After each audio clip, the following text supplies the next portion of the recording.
오늘의 말씀은 요한복음 8장 1절부터 11절 말씀입니다. 예수는 감람산으로 가시니라. 아침에 다시 성전으로 들어오시니 백성이 다 나아오는지라 앉으사 그들을 가르치시더니 서기관들과 바리새인들이 음행 중에 잡힌 여자를 끌고 와서 가운데 세우고 예수께 말하되 선생이여, 이 여자가 간음하다가 현장에서 잡혔나이다. 모세는 율법에 이러한 여자를 돌로 치라 명하였거니와 선생은 어떻게 말하겠나이까? 그들이 이렇게 말함은 고발할 조건을 얻고자 하여 예수를 시험함이러라. 예수께서 몸을 굽히사 손가락으로 땅에 쓰시니 그들이 묻기를 마지 아니하는지라. 이에 일어나 이르시되 너희 중에 죄 없는 자가 먼저 돌로 치라 하시고 다시 몸을 굽혀 손가락으로 땅에 쓰시니 그들이 이 말씀을 듣고 양심의 가책을 느껴 어른으로 시작하여 젊은이까지 하나씩 나가고 오직 예수와 그 가운데 섰는 여자만 남았더라. 예수께서 일어나사 여자 외에 아무도 없는 것을 보시고 이르시되 여자여, 너를 고발하던 그들이 어디 있느냐? 너를 정죄한 자가 없느냐? 대답하되 주여, 없나이다. 예수께서 이르시되 나도 너를 정죄하지 아니하노니 가서 다시는 죄를 범하지 말라 하시니라. 아멘. 우리 요한복음 8장 1절부터 11절까지 빛으로 오신 예수 그리스도라는 제목으로 하나님 말씀 함께 나누도록 하겠습니다. 요한복음 8장은 이제 크게 우리가 두 부분으로 나눠서 우리가 말씀을 살펴볼 건데요.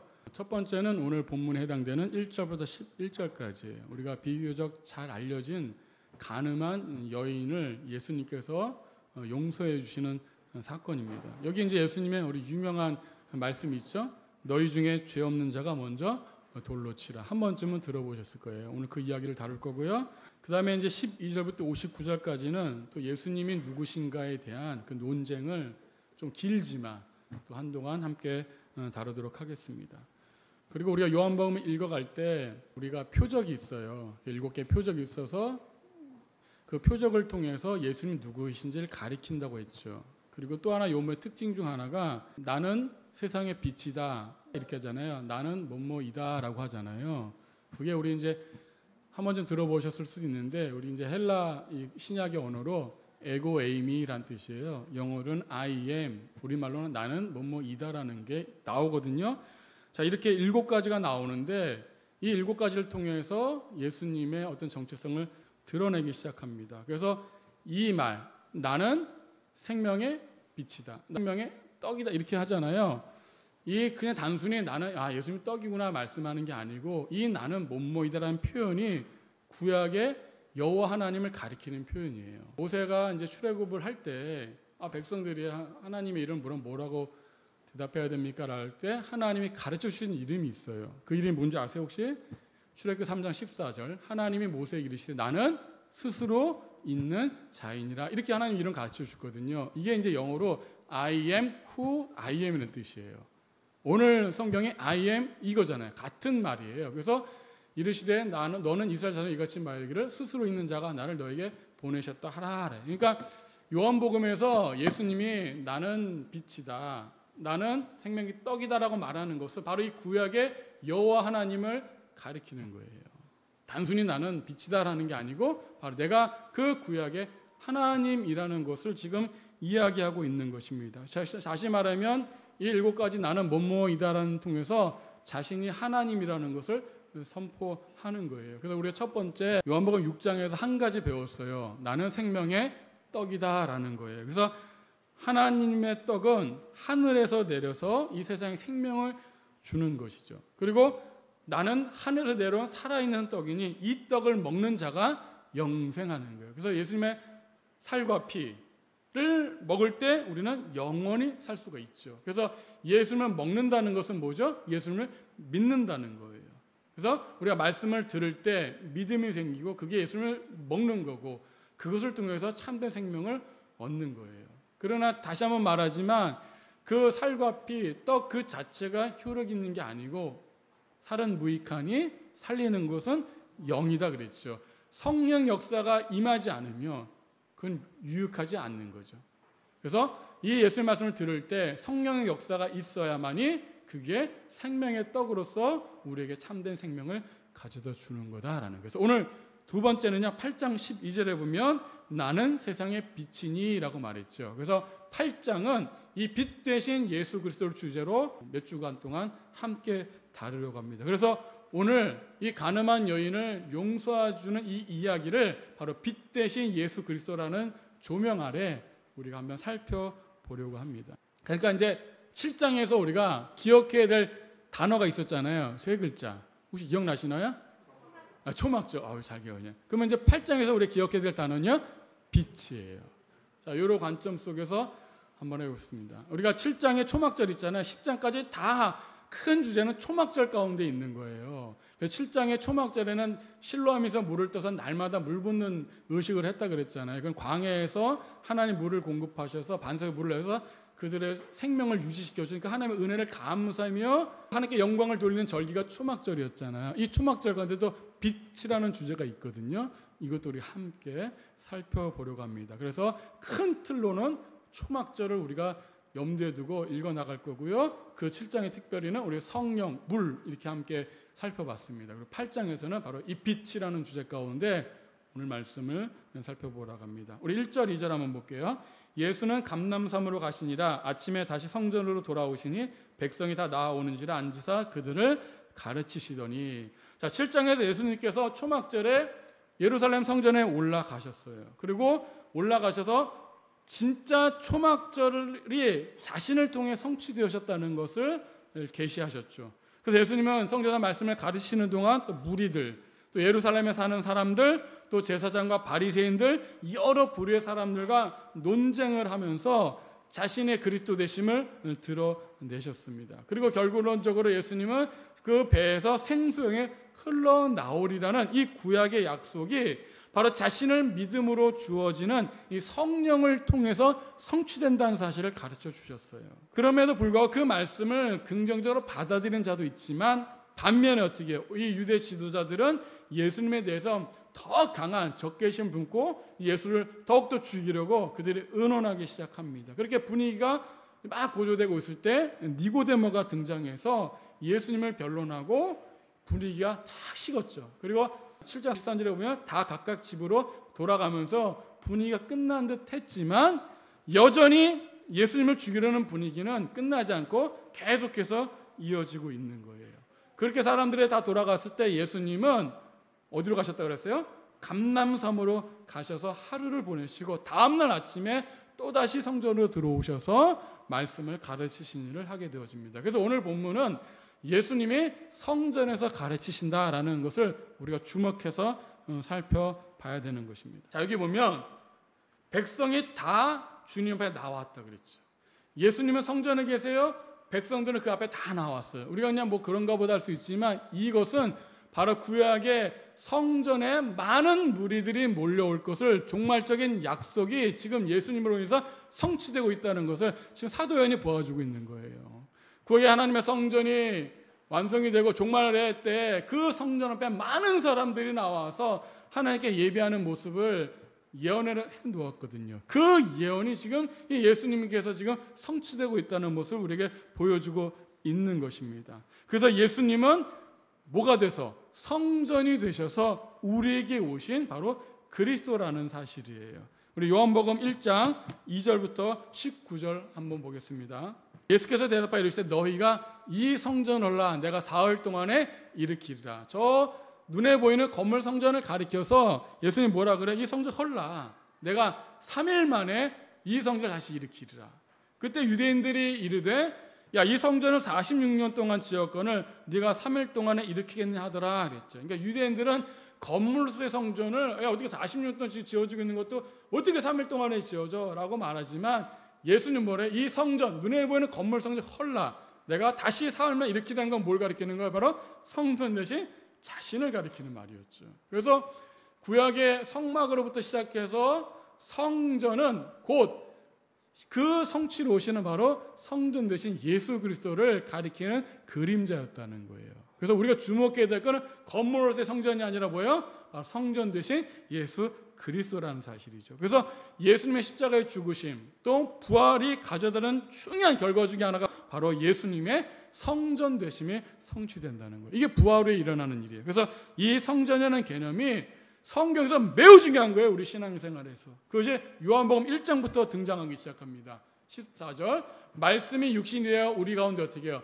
거하심에 이렇게 됐죠. 여기서 거하심이라는 말을 우리가 예전에 살펴봤지만 장막을 치다라는 거예요. 우리 구약의 성전이 원래 성막, 장막으로 시작했잖아요. 이 말이에요. 그러니까 말씀이신 예수님이 우리 가운데 뭐하러 오신 거예요? 장막을 치러 오셨다는 거예요. 성전이 되러 오셨다는 거예요. 그리고 그 영광을 보니 아버지의 독생 영광의 은혜와 진리가 충만하다. 그러니까 성전 되신 예수 그리스도 안에 뭐가 있어요? 은혜가 충만한 거예요. 진리가 충만한 거예요. 그의 영광을 보는 거예요. 그러니까 우리가 이 교회당에 나와서 단순히 여기서 만족하는 게 아니고 진짜 성전인 예수 그리스도 안에 거해야 되는 것입니다. 그 예수님 안에 뭐가 있는 거예요? 하나님의 영광이 있어요. 은혜와 진리가 충만하다는 것입니다. 이걸 우리가 꼭 기억해야 합니다. 그래서 사도 요한은 바로 예수님이 육신이 되어서 우리에게 오신 이 사건을 성전으로 오셨다, 장막을 치셨다는 의미로 우리에게 밝혀주고 있는 거예요. 한마디로 예수님은 뭐가 되셔서 성전이 되셔서 우리 가운데 오신 것입니다. 그게 영광이라는 거예요. 이게 바로 구약의 성막을 짓고 나서 하나님의 영광의 구름을 상징하는 이 영광이 그 성막에 가득했잖아요. 기억이 나시나요? 이 모세가 출애굽 성막을 다 짓고 나서 거기에 하나님의 그 영광을 상징하는 구름이 가득했다 그랬거든요.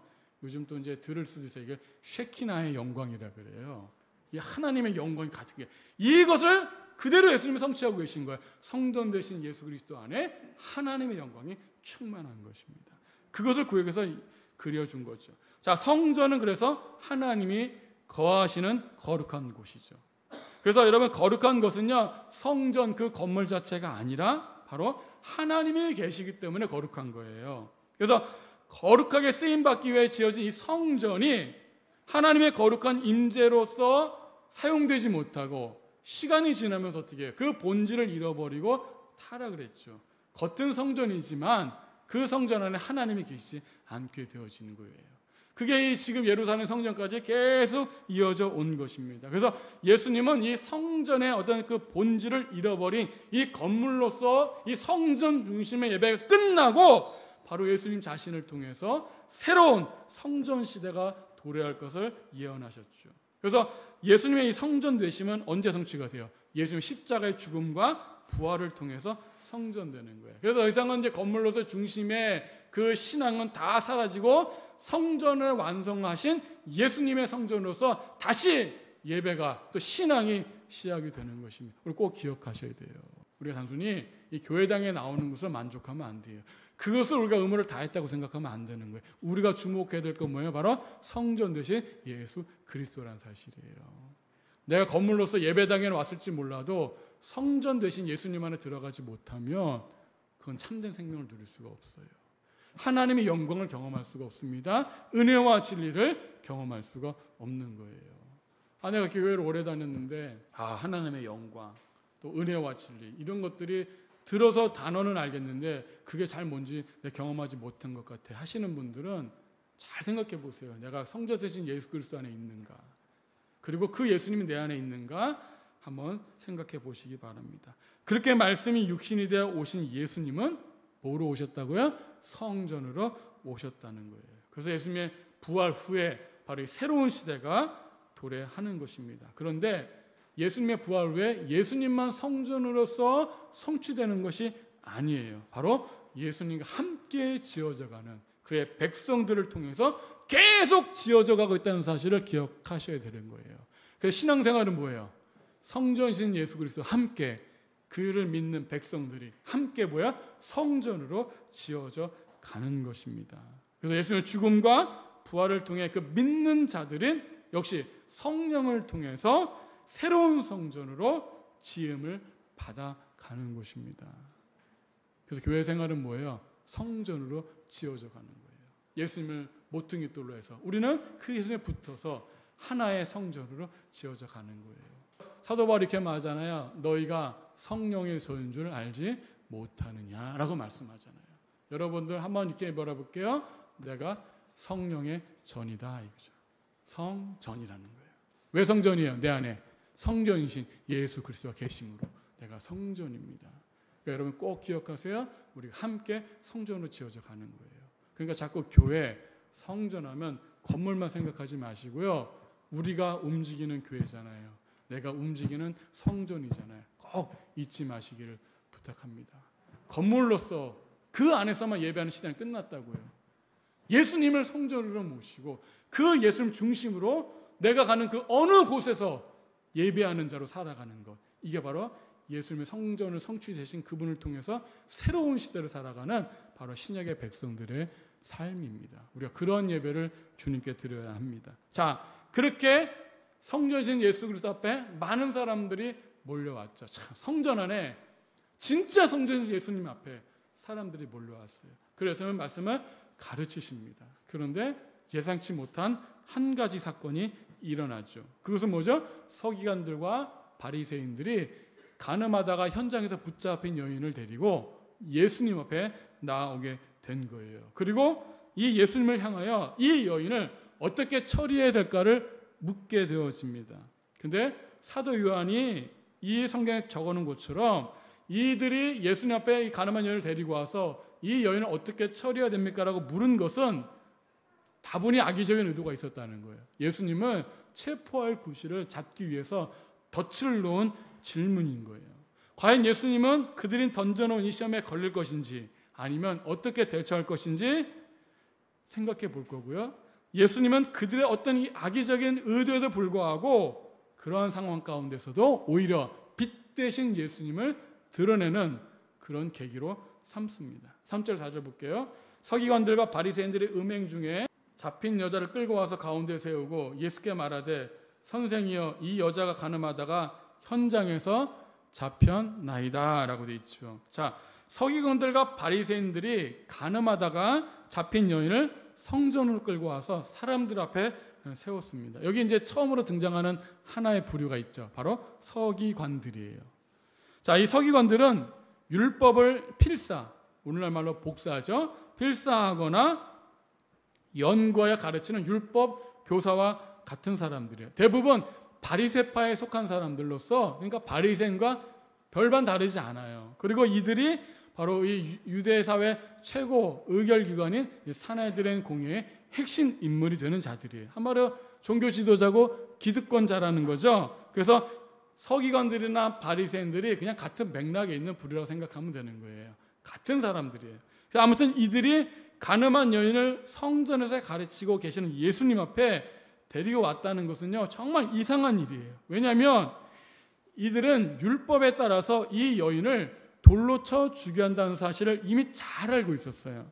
간음한 여인은 돌로 쳐 죽여야 돼 라는 율법을 잘 알고 있었기 때문에 예수님 앞에 데리고 올 필요 없이 어떻게 해요? 그냥 율법에 따라서 돌로 쳐 죽이면 되는 일이었다는 거예요.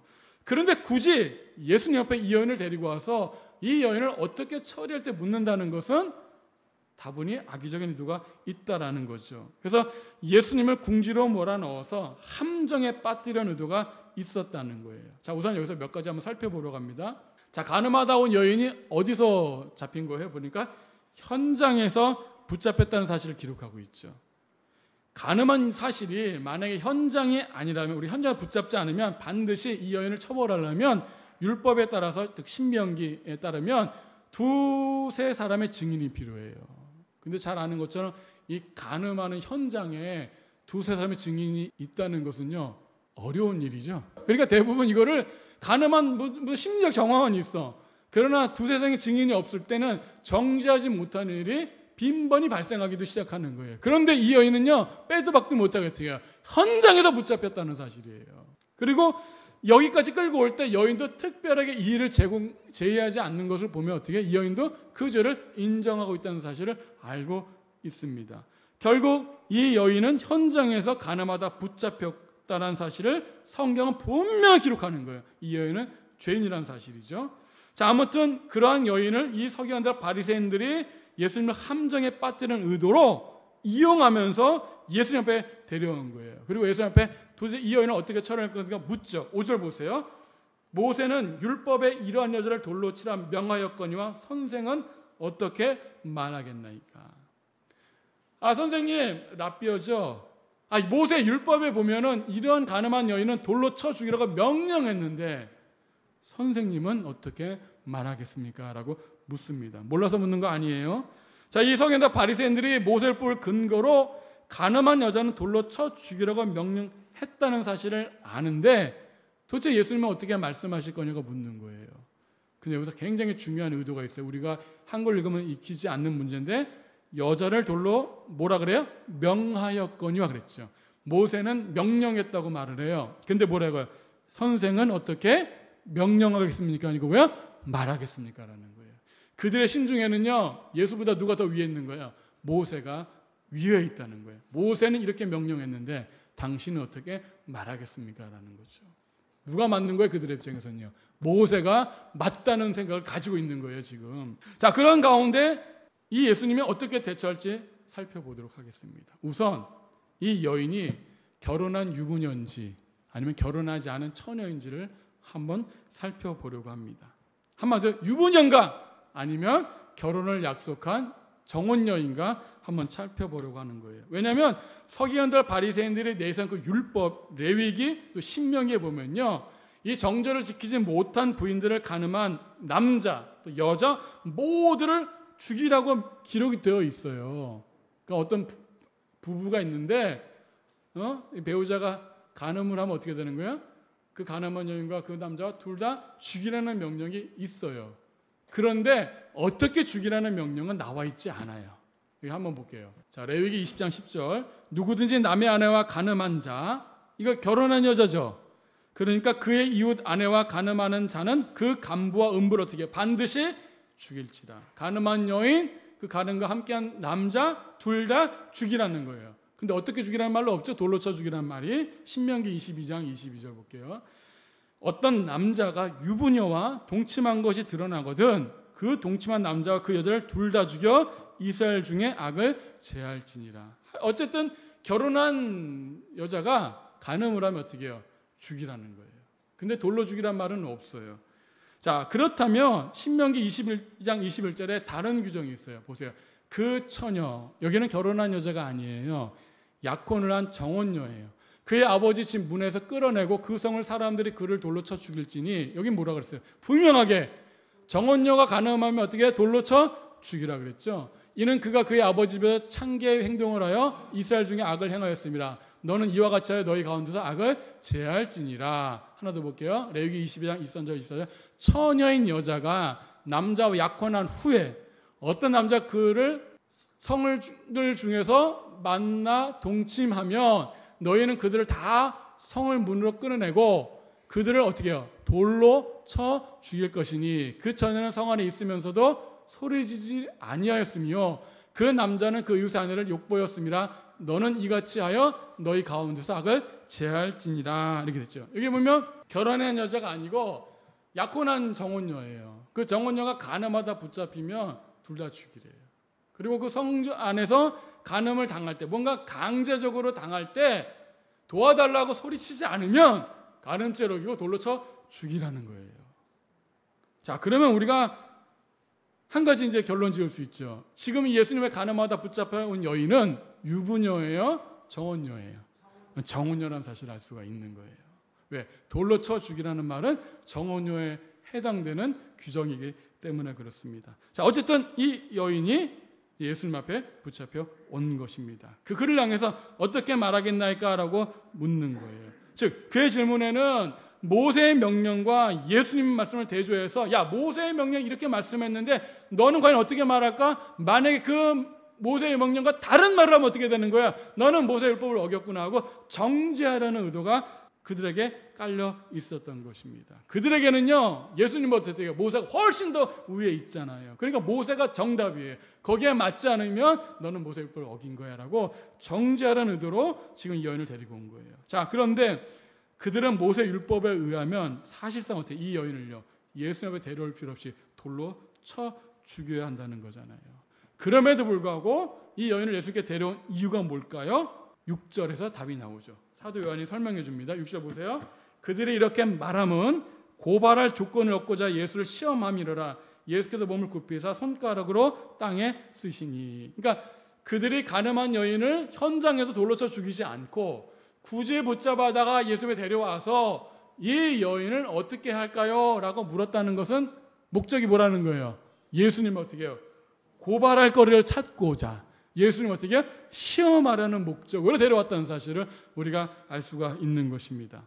시험의 목적은 당연히 뭐예요? 정죄하는 데 목적이 있죠. 즉 예수님을 정죄할 조건을 찾아서 예수님을 죄인으로 몰아가려고 지금 시험하고 있는 거예요. 자, 중요한 사실. 여기서 이 서기관과 바리새인들이 심판하려는 대상은 여인이 아니라는 거예요. 누구라는 거예요? 예수님이라는 사실을 주목해야 합니다. 그래서 이 여인은요, 그냥 이용당하는 수단일 뿐이에요. 그러니까 우리가 주목해야 될 부분이 바로 여기 있다라는 거예요. 자, 그들은 5장에서 안식일에 병자를 고친 사건 이후 예수님을 죽이려고 계속 기회를 엿봤죠. 그리고 또 7장에서도 성전에서 가르치실 때 또 죽이려 계속 기회를 엿봤죠. 다 실패로 돌아갔잖아요. 그런데 지금 오늘 이 간음한 여인을 수단으로 예수님을 이번에는 반드시 정죄하고 죄인을 몰아가겠다고 이 함정을 파놓고 지금 예수께 나와서 질문을 던진 거예요. 자, 그러면 그들은 도대체 무엇을 가지고 예수님을 정죄하려고 할까? 한번 살펴보겠습니다. 그들이 쭉 예수님 행적을 살펴보니까 예수님에 더 정리한 부분이 있었어요. 두 가지가. 하나는 예수님 보니까 율법을 잘 어기더라. 두 번째는 뭐예요? 왜 어겼어요? 바로 사랑을 강조했다라는 거죠. 잘 생각해 보세요. 예수님이 갈릴리 가실 때 보통 유대인들은요, 그 중간에 있는 사마리아 지역을 지나가지 않습니다. 왜 그렇죠? 유대인들은 사마리아 사람들을 상종하지 않거든요. 돌아가잖아요. 근데 예수님은 어때요? 굳이 사마리아를 지나가서 수가상 여인을 만나죠. 원래 대화하지 않고 교제하지 않는데 예수님은 굳이 그 여인을 어떻게 해요? 만나고 말씀을 건네잖아요. 그 모습을 보니까 아, 저 사람은 우리랑 다르구나. 사랑을 강조하기 위해서라면 우리의 관습, 율법도 어길 수 있구나 라는 것이 파악이 됐죠. 또 안식일의 병자를 고치신 사건을 통해서도 또 한 번 더 확신을 얻게 되었죠. 아니, 저 38년 된 병자를 고치신 그 긍휼의 마음은 이해가 돼. 아, 참 사랑이 많구나. 그러나 그것을 위해서라면 안식일법도 율법도 어길 수 있구나 라는 것들이 데이터가 계속 축적이 되어 있던 거예요. 그러니까 그런 것을 가지고 지금 예수님을 함정에 빠뜨리려고 이 여인을 데리고 온 것입니다. 만약에 간음한 여인을 데리고 왔을 때도 예수님이 어떻게 반응할 거라고 기대한 거예요? 야, 모세법대로 돌로 쳐 죽여가 아니고 그 여인을 어떻게 해요? 불쌍히 여겨 용서해 주라는 그런 기대를 가지고 온 거예요. 만약에 예수님이 그렇게 반응하면 어떻게 되는 거야? 또다시 율법을 어기는 거 되는 거잖아요. 그러면 또다시 정죄하려고 그렇게 나온 것입니다. 그래서 예수님께서 만약에 반대로 모세 율법대로 그 여인을 돌로 쳐 죽이라고 한다면 어떻게 되는 거예요? 만약에 그들의 기대와 다르게 야, 이 여인을 돌로 쳐 죽여! 모세 율법대로 하면 어떻게 되는 거죠? 그들은 뭐라고 반응할까요? 아니, 예수님은 그동안 사랑을 강조했는데 지금 좀 자기가 불리하다고 또 바뀌네? 야, 저 사람 되게 위선적이다 라고 아마 사람들을 선동할 거예요. 그러니까 뭐라고 답변을 해도 예수님은 어떻게 해요? 함정에 빠뜨리는 의도가 있었던 거예요. 또 하나의 가장 또 중요한 이유가 있었을 것입니다. 그건 뭐냐면 당시 유다는요, 로마의 식민지에 있었거든요. 로마의 식민지에 있었다는 건요, 로마의 허락 없이는요, 이 유대 사회는요, 사형을 집행할 수가 없었어요. 그러니까 로마법에 의하면 또 간음죄는요, 사형에 해당되는 죄도 아니에요. 그런데 만약에 예수님이 모세 율법을 근거로 이 여인을 돌로 쳐 죽여라고 사형을 선고하게 되면 어떻게 되는 거예요? 예수님은요, 로마의 법이 어떻게 정면으로 도전하게 되는 거예요. 그러니까 로마법을 어기고 로마의 정죄를 받게 되는 거죠. 이 서기관과 바리새인들이 거기까지 계획하고 지금 예수님께 이 여인을 데리고 온 거예요. 얼마나 지금 함정이 쫙 깔렸는지 알겠죠. 여러분 같으면 어떻게 하겠어요? 자, 예수님은 그러한 상황을 이미 잘 알고 계셨지만 당황하지 않으시고 그들의 의도에 끌려다니지 아니하시고 그러한 상황을 통해서 오히려 예수님의 자신을 드러내기 시작하는 것입니다. 빛 대신 예수 그리스도가 이 사건을 통해서 다시 한번 계시가 되는 거예요. 예수님은 아무 말씀도 하지 않으세요. 그전에는 예수님이 뭐라고 물으시면 다 반박하고 말씀하셨잖아요. 이번에는 아무 말씀도 안 하세요. 왜? 뭐라고 말하는 순간 다 걸려요. 맞죠? 그리고 땅에 엎드려서 뭔가를 쓰기 시작합니다. 여기 6절에 보니까 예수께서 몸을 굽히사 손가락으로 땅에 쓰시니라고 되어 있어요. 여기 이제 한 번쯤 다 들어봤을 거예요. 예수님 땅에 뭐라고 썼을까? 예수님 땅에 뭐라고 썼을까요? 네? 여러 가지. 대표적으로 우리가 잘 알고 있는 것이 아마 예수님이 여기 몰려있는 사람들 죄를 다 썼을 거다라는 거죠. 그래서 그 죄를 다 보고 다 떠나갔다 이렇게 해석할 수가 있을 거예요. 두 번째는 뭐가 있냐면요, 예레미야 17장 13절 근거로 이런 해석이 있어요. 자, 이스라엘 소망이신 여호와의 무릇 주를 버리는 자는 다 수치를 당할 것이라. 무릇 여호와를 떠나는 자는 흙의 기록이 되오리니. 이는 생수에 그르신 여호와를 버림이니라. 그러니까 예수님은 예레미야 말씀을 통해서 이 여인의 죄를 이제 이름을 기록했다는 해석도 있죠. 뭐가 맞을까요? 둘 다 정답이 아니라는 거예요. 왜? 성경은 밝히지 않아요. 그러므로 무엇을 썼는가는 중요하지 않습니다.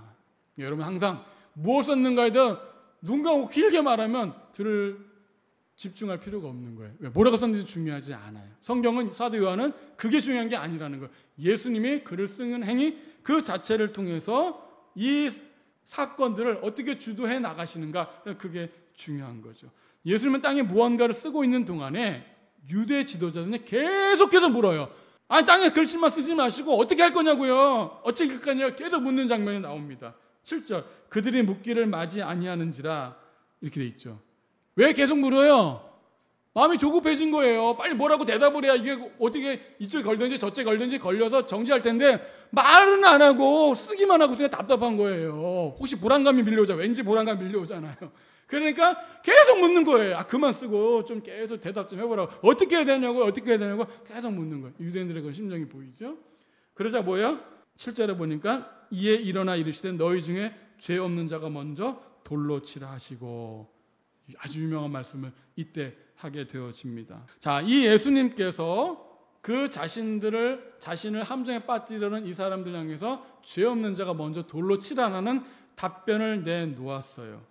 자, 여기서 말하는 죄 없는 자 할 때 죄는요, 모든 죄를 가리키는 게 아니고 1차적으로 무슨 죄겠어요? 당연히 간음한 죄는 치라니까 뭐예요? 간음하지 않은 그 죄잖아요. 간음한 죄. 그 죄 없는 자가 이 여인을 돌로 치라는 거예요. 우선 1차적으로. 자, 간음한 여인을 데리고 온 자들도 당연히 그들은 어떻게 해요? 물리적인 실제적인 간음을 하진 않았겠죠. 예수님은 그것을 말하는 게 아니고 그들의 내면을 지적하고 있는 거예요.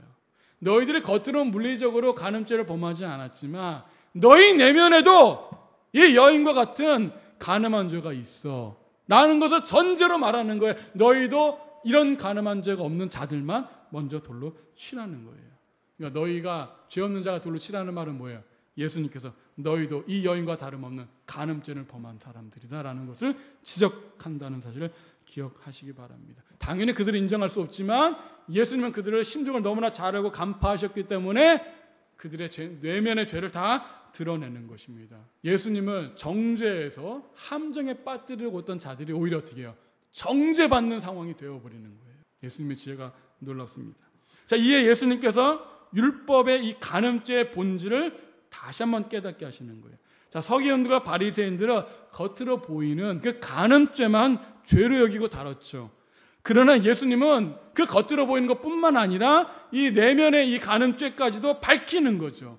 여기서 누구도 자유로울 수가 없는 거예요. 우리 마태복음에 유사한 구절이 있잖아요. 5장 27절 28절. 간음하지 말라 했더니 너희가 들었으나 나는 너에게 이르노니 음욕을 품고 여자를 보는 자마다 마음에 어떻게 이미 간음하였다는 거예요. 겉으로는 안 하더라도 마음으로도 뭔가 음욕적인 마음 품고 여자를 바라보는 그 순간 뭐야? 너는 이미 간음했다는 거예요. 여기서 자유로울 사람이 아무도 없다는 것을 예수님이 어떻게 드러내는 것입니다. 이 말씀에서 그들은 자신들의 죄를 어떻게 인정할 수밖에 없었을 거예요. 그러므로 죄 없는 자라는 것은 겉으로 드러나는 그런 죄만을 가리킨 게 아니고 그 심중에 내면의 측면에서 죄 없는 자를 가리키는 거예요. 자, 여기서 죄 없는 자가 먼저 돌로 치라는 말씀은 신명기 17장 7절을 배경으로 하신 말씀이에요. 자, 보세요. 자, 이런 자를 죽이기 위하여는 증인이 먼저 그에게 손을 댄 후에 뭇 백성이 손을 댈지니 너는 이와 같이 하여 너희 중에 악을 제하할지니라. 율법에 의하면 이런 죄인은 어떻게 처리해야 된다는 거예요? 그 죄인의 목격한 자, 증인이 먼저 죽이는 거예요. 그리고 나머지 사람들이 돌로 치라는 것입니다. 그런데 예수님은 여기 보세요. 증인이 먼저라고 되어 있잖아요. 이 증인이 어떤 증인이냐? 더 본질적인 해석을 해주는 거죠. 이 증인은 어떤 증인? 이 죄 지은 여인을 돌로 먼저 쳐야 돼요. 누가 먼저? 증인이 먼저 쳐야 되는 거예요. 이게 신명기의 율법으로 규정이 되어 있습니다. 근데 예수님은 더 나아가서 이 증인의 본질을 밝혀줘요. 이 증인 어떤 증인? 죄 없는 증인이어야 된다는 거예요. 아무나 증인이라고 치는 게 아니고 어떤 증인? 죄 없는 증인이 돌로 쳐야 된다는 사실입니다.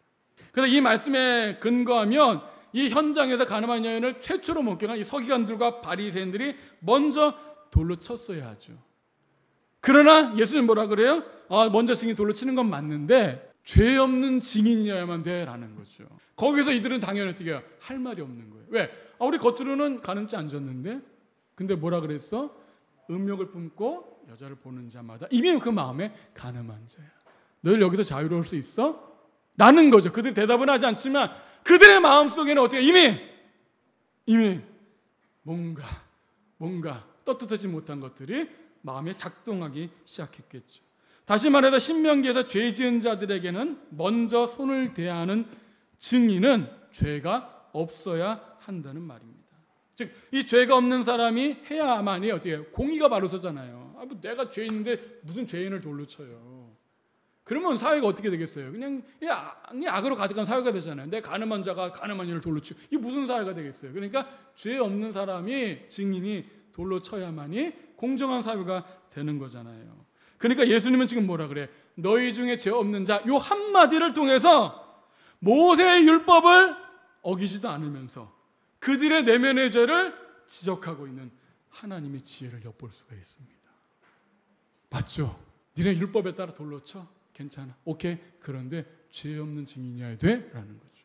한마디로 표현하면 이 표면적으로 죄가 없다고 생각하는 그들, 기세등등한 그들의 어떻게 해요? 죄를 드러내시면서 그들의 죄를 밝힌 거죠. 한마디로 이 말씀 어떻게 해요? 그들의 뼈 때리는 말이 된 거잖아요. 그리고 나서 예수님은 다시 땅에다 글을 쓰십니다. 8절 보세요. 다시 몸을 굽혀 손가락으로 땅에 글을 쓰시니. 다시 한번 말씀드려요. 땅에 무엇을 썼는가는 중요하지 않습니다. 자, 그 쓰는 동안 아마 그들의 마음속에 어떻겠어요? 예수님 다시 땅을 쓰면 이 말 들었잖아요. 너희 중에 죄 없는 자. 이게 들었잖아요. 예수는 그들 마음속에 어떻게 했어요 지금요? 이 죄가 다 떠오르는 거예요. 지금 막 다 떠오르는 거예요. 자신의 죄가 막 낱낱이 지금 드러나고 있을 거예요. 그들 심정 가운데 우리가 그런 상황을 엿보여야 되는 거예요.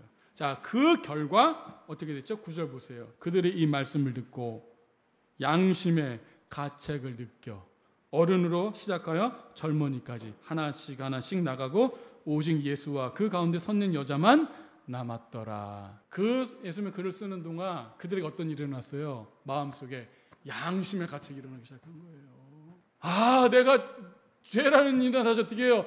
드러나기 시작하는 거예요. 그러니까 어떻게 해요? 도저히 그 자리에 있을 수가 없는 거예요. 그래서 떠나는 거예요. 한 사람씩. 또 옆에서 또 떠나는 거예요. 또 떠나는 거예요. 거기 또 어른이나 젊은 사람 다 하나도 빠짐없이 양심의 가책을 느껴 그 자리를 떠나게 되어집니다. 예수님의 그 검과 같은 말씀이 그들의 양심을 탁 정확하게 찔러서 그들의 기사를 딱 꺾어 놓았죠. 그 결과 어른 할 것 없이 젊은 사람 할 것 없이 모두 다 그 자리를 떠나게 되어집니다. 그래서 이 말은 뭐야? 그 자리에 남아있는 자가 아무도 없었다는 것을 요한은 강조하고 있어요. 자, 서기관들과 이 바리새인들이 예수님을 시험하여 정죄하기 위해서 이 가늠한 이 현장에서 이 가늠한 여인을 붙잡아서 데려왔는데 오히려 어떻게 해요? 그 여인의 모습이 자신들의 실체라는 사실만 적나라하게 드러나게 된 거죠. 오히려 그들은 자신의 내적 실체가 들켰기 때문에 더 이상 그 자리에 남아있을 수가 없었던 거예요. 이 여인만 그 가늠한 죄인이라고 생각했는데 이제는 어떻게 해요? 내가 가늠한 죄인을 겉으로는 표현하지 못했지만 그들 어떻게 해요? 스스로는 알았던 거예요. 그러니까 그들이 그 자리를 떠남을 통해서 어떻게 해요? 죄를 인정하게 됐다는 사실을 우리가 알 수가 있습니다. 그러니까 예수님을 숨겨두었던 이 수치스러운 죄악들이 빛 대신 예수님을 만나서 어떻게 해요? 다 드러난 것입니다. 겉으로는 회칠한 무덤처럼 보여요. 의를 지키고 율법을 지키고 사람의 존경을 받고 남들의 죄를 판단하고 이런 모습 통해서 그들은 거룩한 사람처럼 보이잖아. 회칠한 무덤처럼 보여. 이게 아주 잘 칠한 게 무덤처럼 보여요. 그러나 그 안에는요, 썩은 시체가 있는 것처럼 다 부패 있었다는 사실을 빛 대신 예수 앞에서 다 드러나게 된 것입니다. 이제 예수님은 어느 누구도 방해 없이 오직 여인하고만 단둘이 남겨진 상황이 되었다는 사실을 확인하기 시작합니다. 9절 보세요. 예수와 그 가운데만 오직 여자만 남았더라. 다 떠났죠? 누구만 남았어요? 지금 이 자리에 예수님하고 가늠한 여인만 남았습니다. 그렇게 단둘이 남게 되자 예수님이 비로소 여인에게 말을 건네기 시작합니다. 10절, 11절. 예수께서 일어나사 여자 외에 아무도 없는 것을 확인하시고 이르시되 여자여 너를 고발하던 그들이 어디 있느냐? 너를 정죄한 자가 없느냐? 대답하여 주여 없나이다. 예수께서 이르시되 나도 너를 정죄하지 아니하오니 가서 다시는 죄를 범하지 말라 하시니라. 자, 예수님은 이제 사람들이 다 떠나간 다음에 제일 먼저 한 게 뭐예요? 주변에 누가 남아있는가 확인하는 일을 가장 먼저 합니다. 그리고 여자 외에 아무도 없는 것을 보시고 그제서야 말씀하죠. 그러니까 예수님은 이 여인과 단 둘만 남게 되었다는 사실을 강조하기 위해서 일어나서 주변을 둘러본 거예요. 사도 요한이 그걸 강조하고 있습니다. 그리고 나서 말을 건네죠. 야, 여자여 너를 고발하던 자들 다 어디 있느냐? 여인이 뭐라 그래요? 없나이다 라고 답변합니다. 예수님께서 이미 사람들이 다 떠난 것을 확인하셨잖아요, 직접. 그럼에도 불구하고 여인에게 이 말을 한 의도가 뭘까요? 이미 떠난 거 본인이 확인하셨는데도 불구하고 여자여 너를 고발하던 자들이 다 어디 갔느냐라고 묻는 이유는 뭘까요? 중요한 게 있습니다. 이미 다 갔잖아요. 아무도 없잖아요. 알시면서 왜 예수님은 여인에게 야 너를 고발하던 자들 다 어디 갔느냐라고 물었습니다. 이유가 뭘까요? 그것은 그 여인이 뭐라는 거예요 지금요? 죄인이었다는 사실을 다시 한번 상기시키는 거예요. 이해되셨죠? 네가 왜 여기 왔어? 내가 간음죄로 왔다는 사실을 다시 한번 상기시키는 거예요. 네가 바로 정죄받는 자리에 있었다는 거예요. 네가 죄인의 위치에 있었다는 거예요. 그것을 다시 한번 이 질문을 통해서 기억하게 하는 것입니다. 여러분 꼭 기억하세요.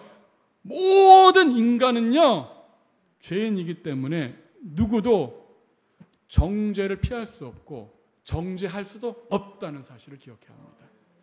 이걸 강조하는 거예요. 죄인된 인간은요 다 정죄받은 존재잖아요 이미. 그런데 그 죄인이 누군가를 정죄한다고요? 아니요. 우리는 정죄할 수가 없다라는 거예요. 이제 다 떠나갔잖아요. 우리도 아마 그 자리에 있었으면 어떻게 했을까요? 다 떠나갈 수밖에 없었다는 거예요. 예수님의 질문에 이 여인은 주여 없나이다 라고 말하면서 예수님 뭐라고요? 나도 너를 정죄하지 않는다 라고 말씀하세요. 아니 예수님은 간음하다가 현장에서 붙잡힌 이 여인을 왜 정죄하지 않으셨을까? 오늘 여기 설명의 핵심이 있는 거죠.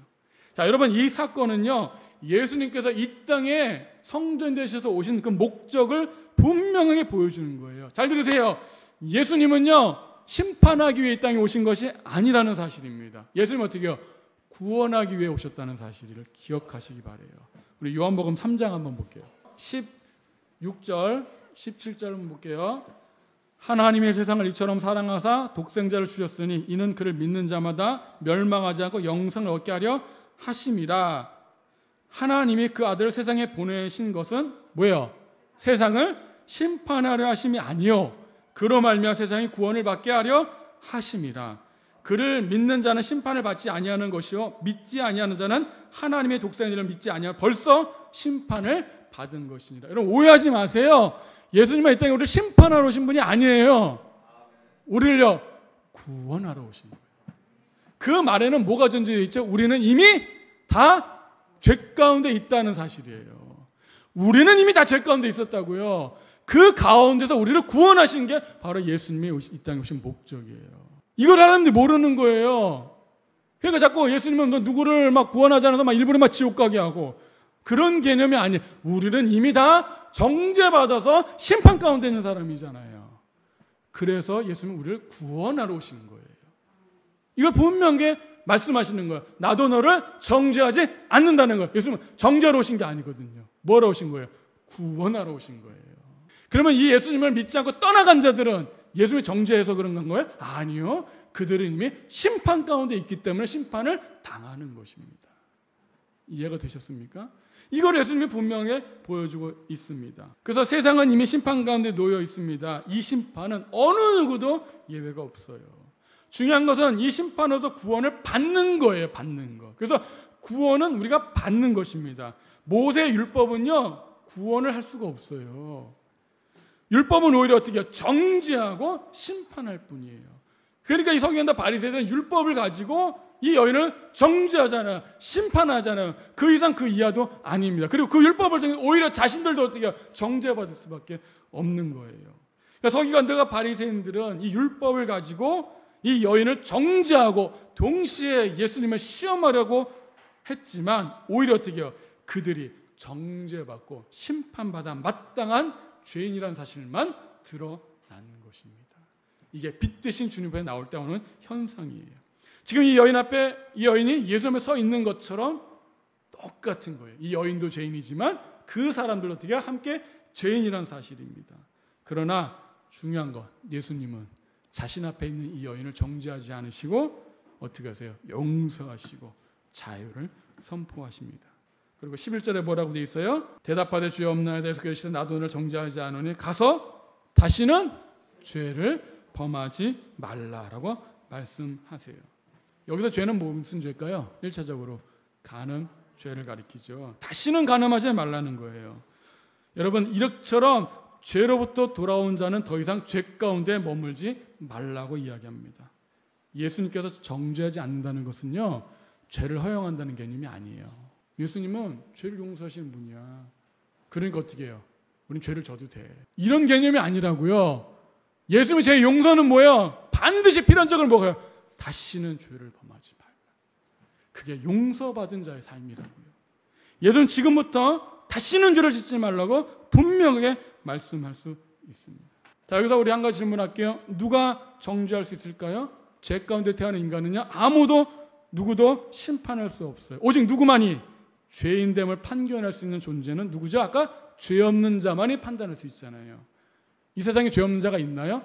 아니죠. 죄 없는 자가 먼저 돌로 쳐야 되는데 문제는요, 죄 없는 자가 없어요.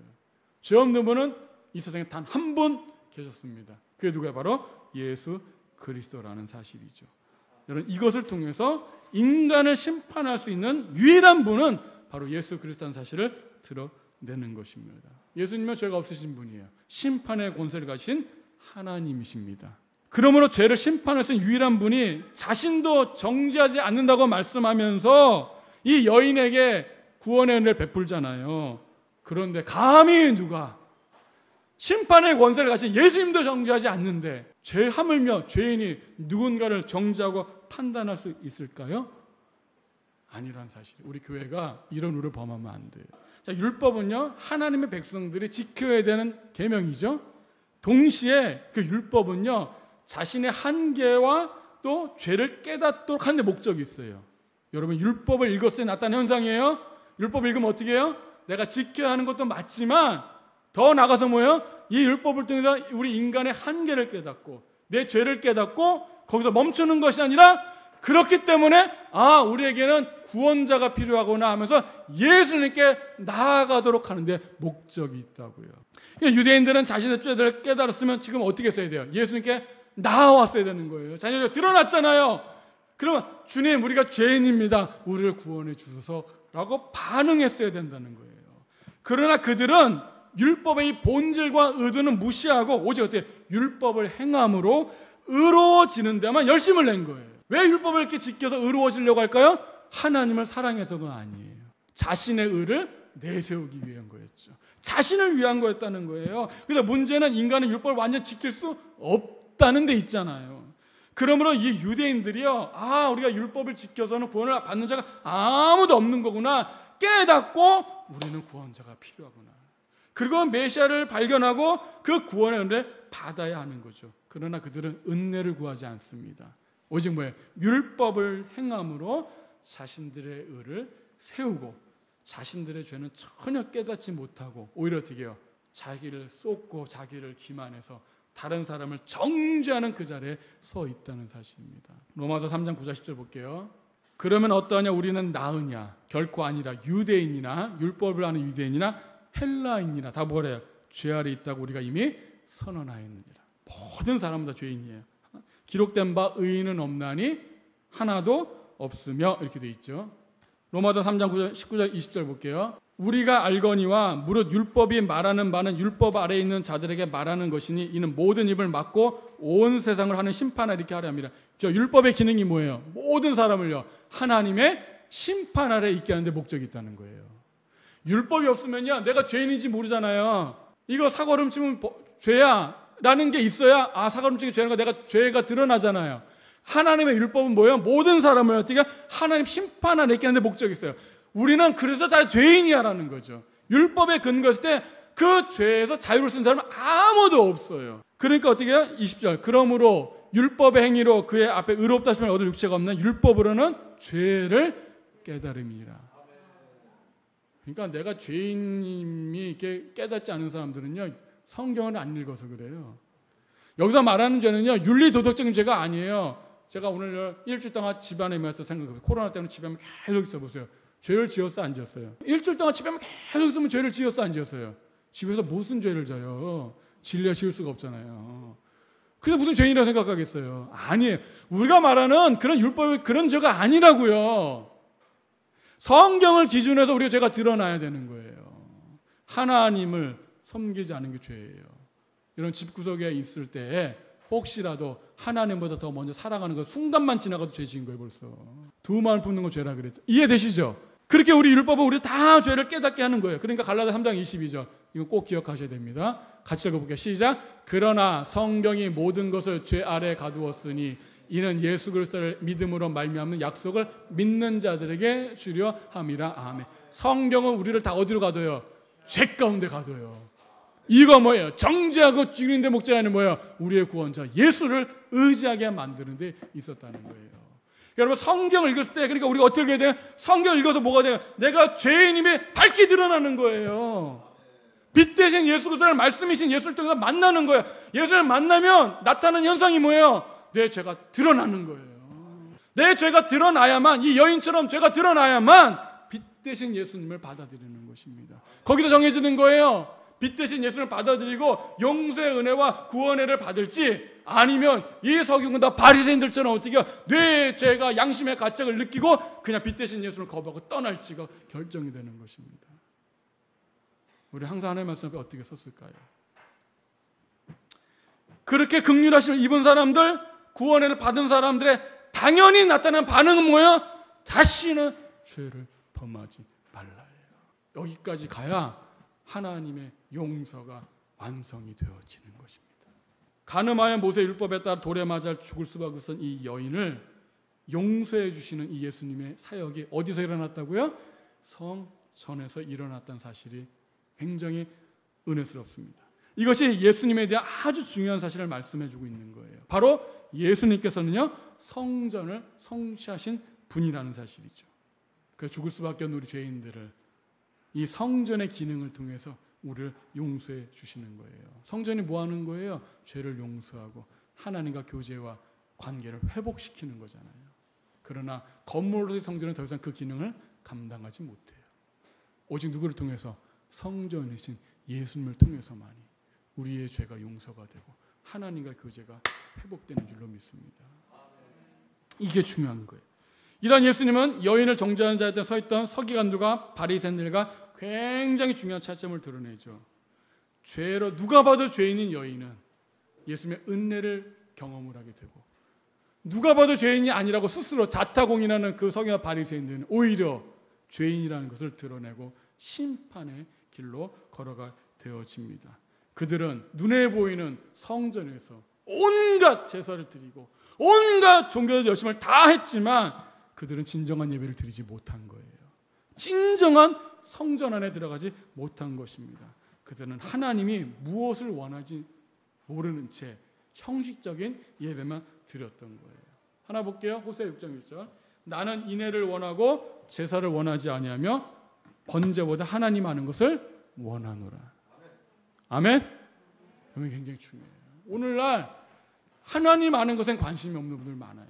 오늘날 교회당에 나와서 종교적 의무만 다 하는 것으로 만족하는 분 계세요. 나 오늘 주일 지켰어. 나 오늘 뭐 했어. 나 오늘 예배 드렸어. 기도 드렸어. 나 뭐 했어? 그걸로 모든 걸 다 했다고 생각하는 거예요. 아니요, 하나님은 그걸 원하지 않는다고요. 하나님이 가장 원하는 건 뭐예요? 하나님을 아는 것을 원하는 거예요.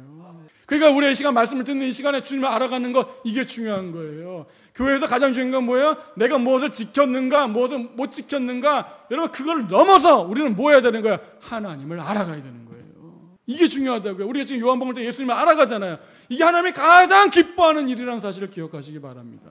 이거를 통해서 우리가 참된 생명을 경험하는 거예요.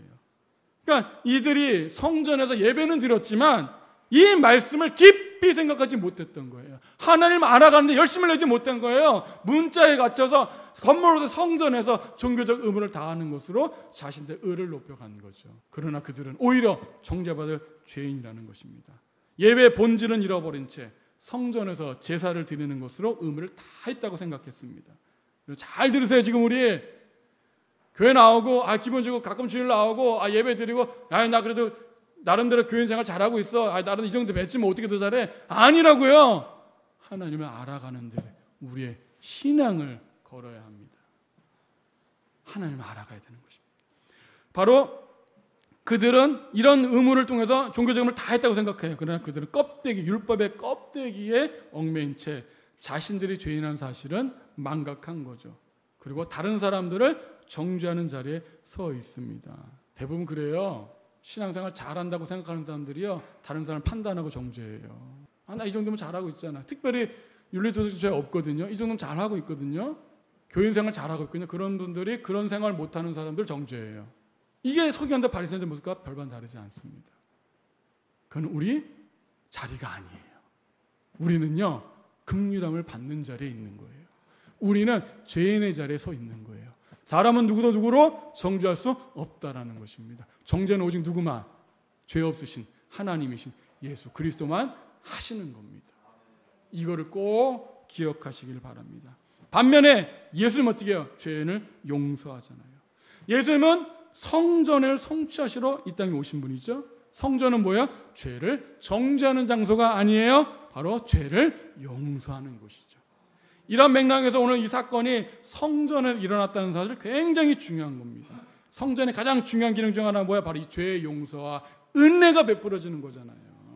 그게 교회라는 것입니다. 그렇다면 이런 성전의 기능이 이 죄의 용서와 은혜가 베풀어진 현장이 더 이상 건물이 아니라는 거예요. 어디라는 거예요? 성전 자체인 바로 예수 그리스도라는 사실을 우리에게 보여주고 있습니다. 그러니까 우리는 건물 집중하지 마시고 성전에 예수님께 집중해야 되는 거예요. 교회당에 왔는데 성전 예수님 안에 들어가지 못하고 그 예수 흘러나오는 생수의 강, 은혜, 용서, 긍휼을 경험하지 못한 분들 너무나 많아요. 아니요. 성도된 예수에 나아가셔서 그분의 은혜를 경험하시길 바랍니다. 그러니까 그러죠. 교회를 평생 다녔는데 뭐 없더라. 그분은 무슨 말이에요? 건물까지만 온 거예요. 건물까지만. 진짜 성전이신 예수 그리스도께 나가지 못한 것입니다. 그런 분들이 너무너무 많습니다. 이러한 성전은 바로 하나님과 끊어진 관계를 회복하고 관계를 유지하기 위한 장소입니다. 그래서 이 성전의 기능은 성전 대신 예수 그리스도를 통해서 완성되어지는 것입니다. 우리 이 신앙생활이요, 건물로서 이 장소에만 나오는 것으로 끝나서는 안 돼요. 성전 대신 예수님 안에 있어야 합니다. 교회당 안에 있지만 진짜 성전이 예수님 안에 있지 못하다면 하나님과의 진정한 관계는 회복하지 못합니다.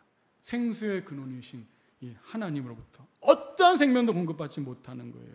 교회는 다니지만 여전히 목마르고 여전히 굶주리고 영적 생명은 점점 메말라 가는 것입니다. 잘 들으세요. 건물에 나와서 앉아있는 거로 만족하지 마세요. 내 영혼이 지금 메말라가고 계신 분들 생각해 보세요. 내가 진짜 성전 예수님 안에 있는가? 그렇지 못하면 우리는 영적 피폐함을 경험하게 되는 거예요. 자, 이렇게 죄의 용서를 베푸신 예수님께서 다시는 죄를 범하지 말라고 말씀하시는 건요, 우리에게 주는 메시지가 크죠. 성전의 성취로 오신 예수님 통해서 용서받은 자는 이 땅에서 어떻게 살아가야 됩니까? 다시는 죄를 짓지 않는 삶으로 살아가야 되는 거예요. 용서를 받는 것은요, 다시는 죄를 짓지 않는 것으로 완성되는 것입니다. 이해되셨어요? 우리 주님 용서해 주세요. 좋아요. 끝하고 또 짓고 용서해 또 짓고가 아니고 우리가 거기서 완전히 돌이킴으로 그 죄를 짓지 않는 것으로 하나님의 용서가 완성되어지는 거예요. 이때 용서의 은혜와 하나님의 평강이 흐르게 되어지는 것입니다. 요한복음 8장 12절에서 예수님은 나는 세상의 빛이다 라고 말씀하세요. 다음 시간 살펴보겠죠. 빛으로 오신 예수 그리스도라는 그분의 정체성을 이 시험하려는 이들 앞에서 드러나게 되어진 것입니다. 이 여인은 세상을 비추는 이 빛이신 예수님으로부터 빛이 비추어졌죠. 그리고 자신이 지은 죄 때문에 어둠에 갇혀 있었지만 이 빛 대신 예수님을 만남을 통해서 그 10년 가운데 광명이 비춰졌어요. 내가 죄인인 건 맞아. 그런데 빛 대신 주를 만나서 내 죄가 용서받고 완전히 죄가 사라지는 것을 경험하게 되어지는, 한마디로 광명이 비춰져서 어둠이 물러가게 되었습니다.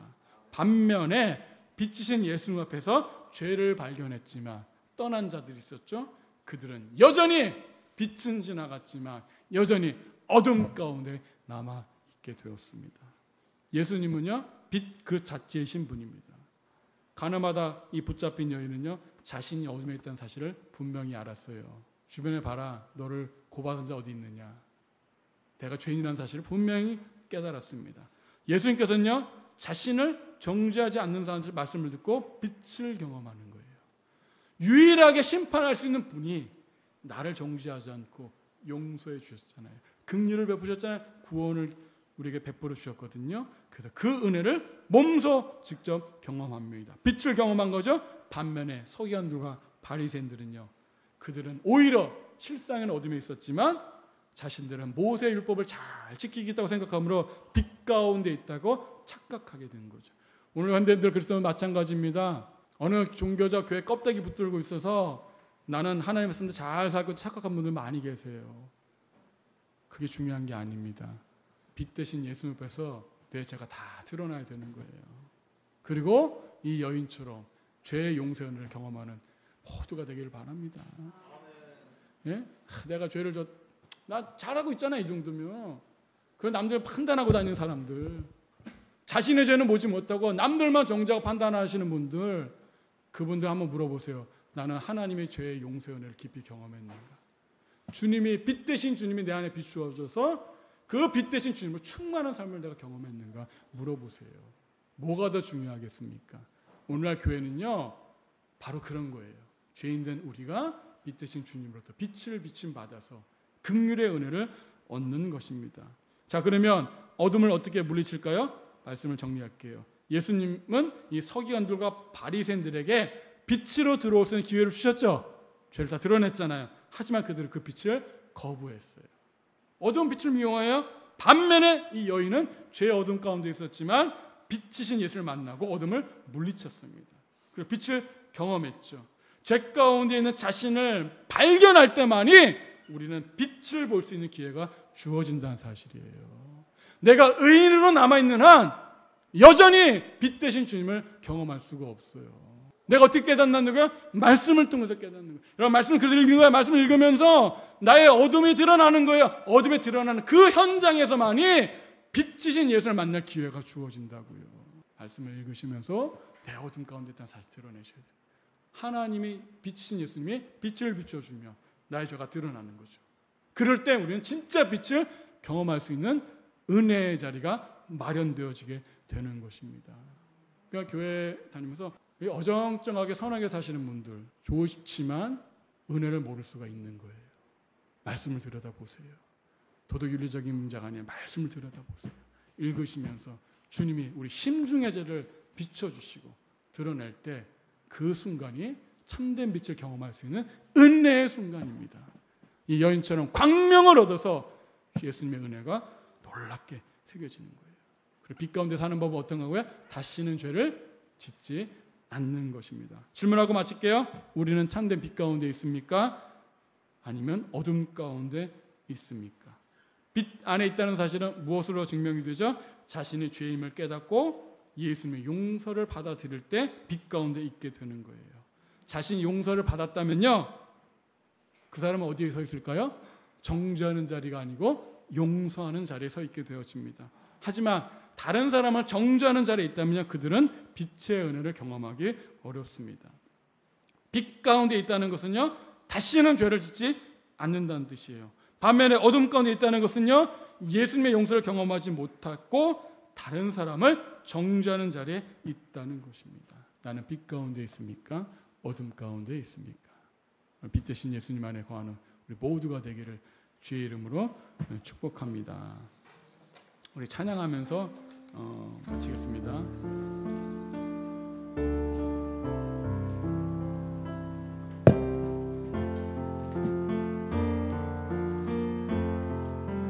나 같은 죄인 살리신 주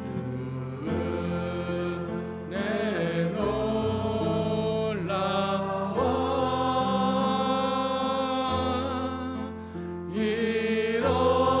잃었던 생명 찾았고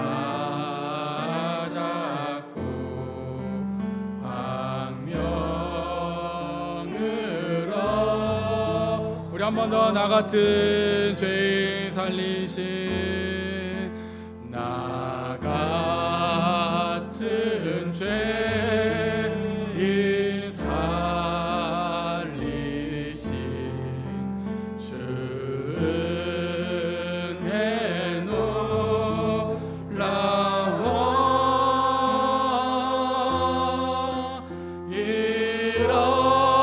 잃었던 생명 찾았고 광명을 얻었네. 나 같은 죄인 살 주의 놀라워 주의 놀라워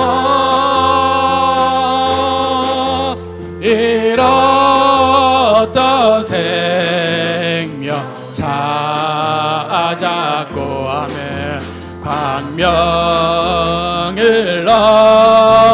얻었네. 큰 죄악에서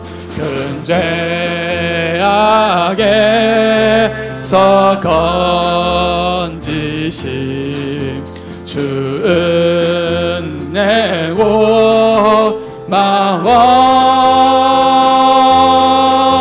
나 처음 믿은 그 시간 귀하고 귀하다. 이제껏 내가 산 것도 이제껏 내가 산 것도 주님의 은혜라.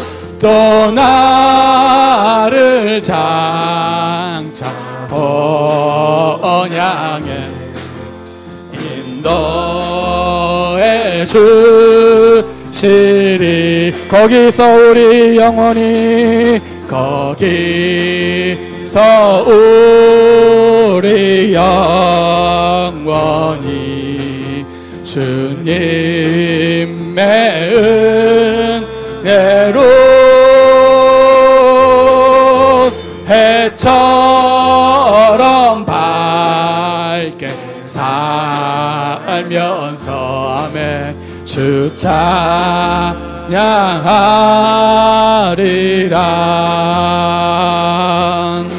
대산을 넘어 험곡에 가도 빛 가운데로 걸어가며 주께서 항상 지키시기로 약속한 말씀. 대산을 넘어 험곡에 가도 빛 가운데로 걸어가며 주께서 항상 지키시기로 약속한 말씀 변치 않네 아멘. 하늘의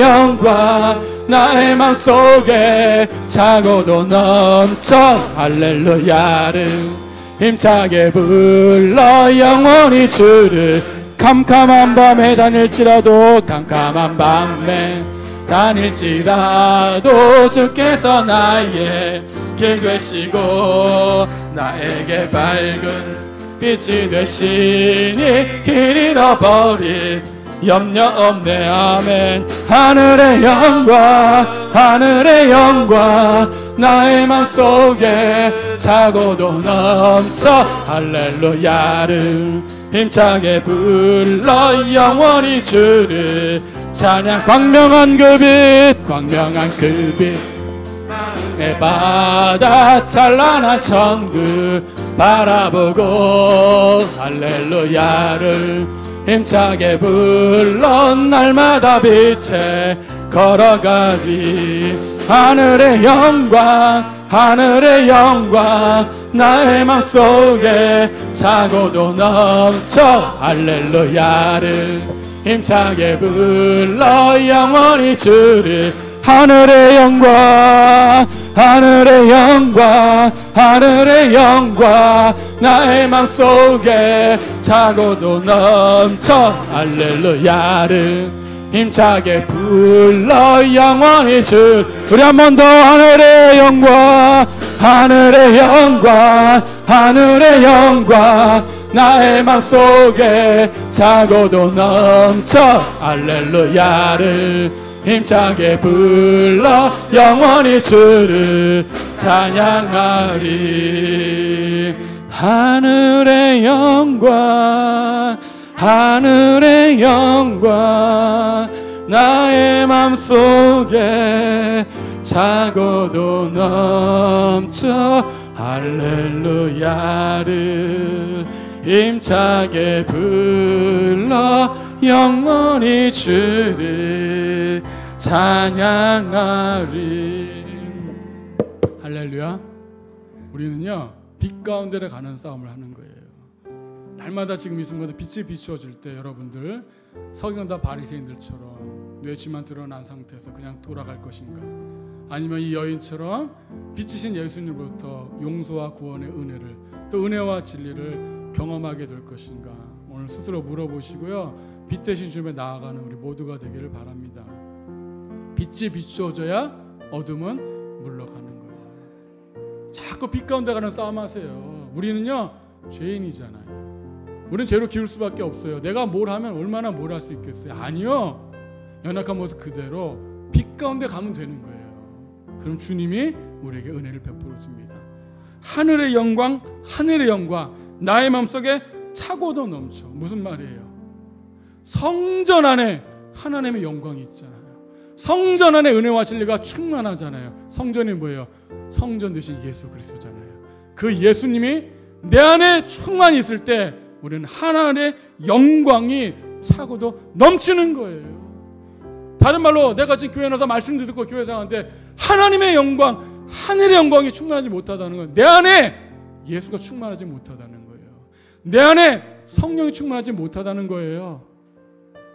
오늘 이 말씀 앞에 주님 앞에 다시 서는 모두가 되길 바라고요. 주께서 주신 능력으로 회복되어지기를 주의 이름으로 축복합니다.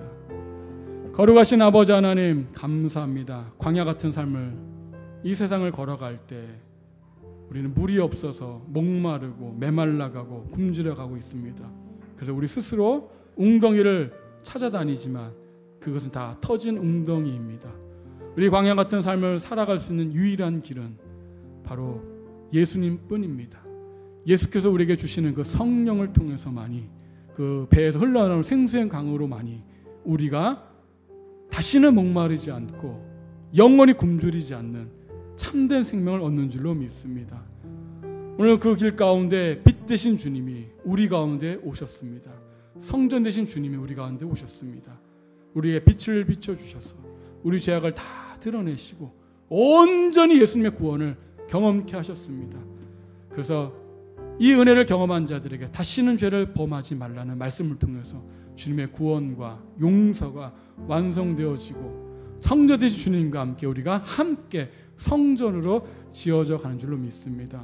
우리의 길을 헤매는 심령들이 있습니까? 무너져가는 심령들이 있습니까? 또 하나님을 찾지 못하고 성령 충만함을 잃어버려서 메말라가고 있는 우리의 심령들이 있습니까? 영적으로 파탄나는 우리들이 있습니까? 오늘 빛되신 주님 앞에 나와서 주의 은혜를 간절히 구하는 모두가 되게 하여 주시옵소서. 주님을 떠나갔던 어둠 속에 머물기를 원했던 서기관들과 바리새인들처럼 행동하지 않게 해주시고 오늘 예수님 앞에 마주 서서 주님의 은혜를 온전히 경험한, 주님의 비추심을 온전히 경험한 이 여인처럼 은혜의 긍휼을 경험하는 우리 모두가 되게 하여 주시고 이 시간 가운데 빛을 비춰 주옵소서. 우리 심령에 빛을 비춰 주시고 우리 가정에 우리 교회에 참된 빛을 비춰 주옵소서. 감사하며 예수님의 이름으로 기도하옵나이다. 아멘. 우리의 빛 되신 예수 그리스도의 은혜와 하나님 아버지의 무한하신 사랑하심과 우리 가운데 충만함과 또 우리 가운데 살리시는 성령의 역사가 빛 되신 예수 그리스도를 통해서 구원의 은혜와 하나님의 영광과 진리를 충만하게 경험하게 소원하는 하나님의 백성 위에 이제부터 영원토록 함께 하시옵기를 간절히 축원하옵나이다. 아멘.